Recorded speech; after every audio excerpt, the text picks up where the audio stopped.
Hey, happy, beautiful, amazing day. Dr. Bob Rakowski here. It is March 20 of 2020, and we are looking at some more progression of this coronavirus issue. Fascinating to me that Las Vegas Strip shut down for the very first time since the JFK assassination.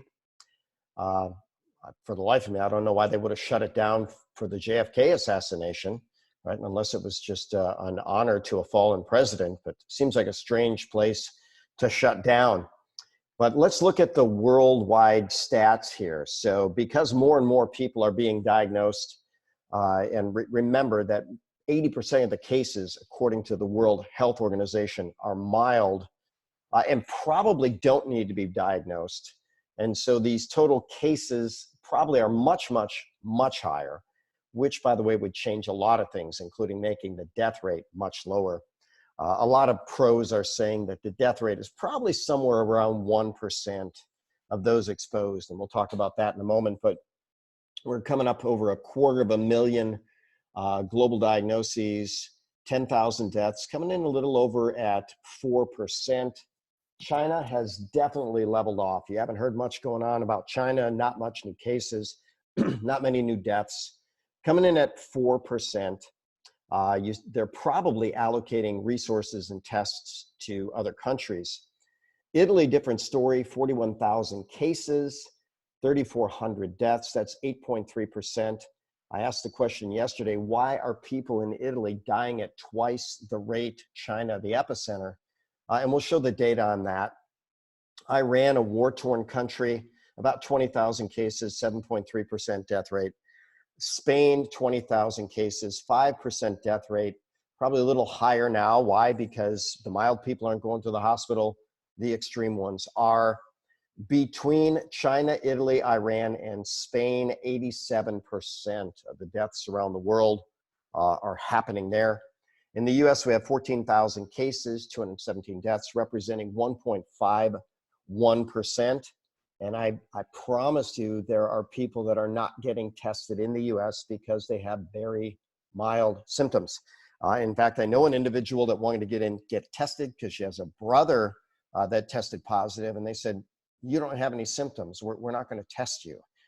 We don't have that kind of surplus of kits. Canada, 873 cases and 12 deaths, 1.37%. So again, we'll say there is some type of lethality to this, but let's look. Italy decided to say, what's going on in our population? They're the only demographic that I know that looked at people over 90. 10% of Italy's deaths were people over 90.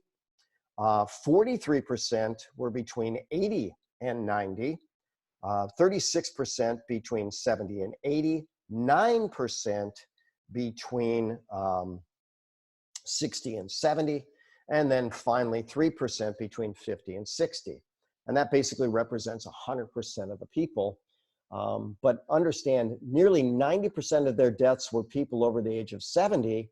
And when they studied it, 99% of these people had 1, 2, 3, or more pre-existing health conditions.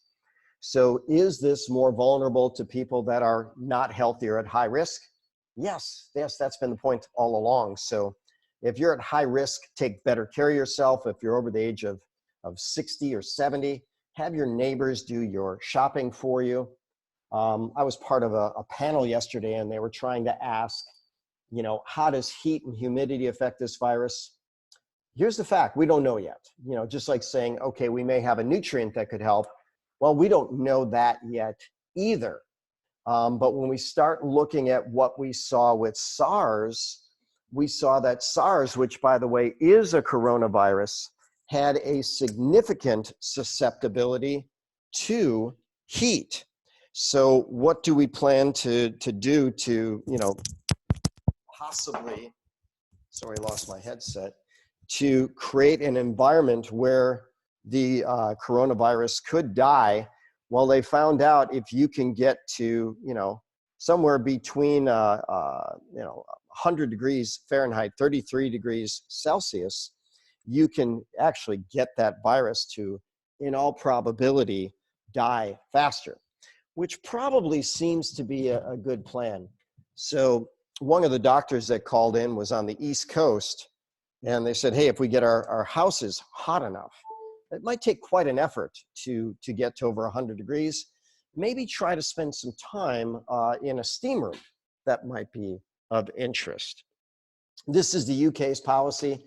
Over 70s will be asked to self-isolate for 4 months. If you're over 70, I know that sounds kind of harsh. I'm sorry for that. I really don't know if they won't have the testing by that point. Certainly self-isolate by now. I would think we'd have enough tests that, you could, who knows, 2-3 weeks get tested and say, I have it or I don't. And then other countries might decide to do that as well. So where's this all going? Well, it's going in the same direction it has been going. The people in power, are they being extra cautious? Yeah. To a point where it's going to be harmful to a lot of people? Well, that might be a little consensus. My mentor that put a post on the Las Vegas Strip being shut down, he said just like that, nearly 250,000 people in a day were without a job. It can't be good for the world to have 250,000 people just like that out of a job. So if you have some skill that you can hire out and you have some extra money to hire someone for that skill, go ahead and do it. Let's all hang together and make our world better. I'm Dr. Bob Rakowski, absolutely knowing that we can all be happy, healthy, and successful.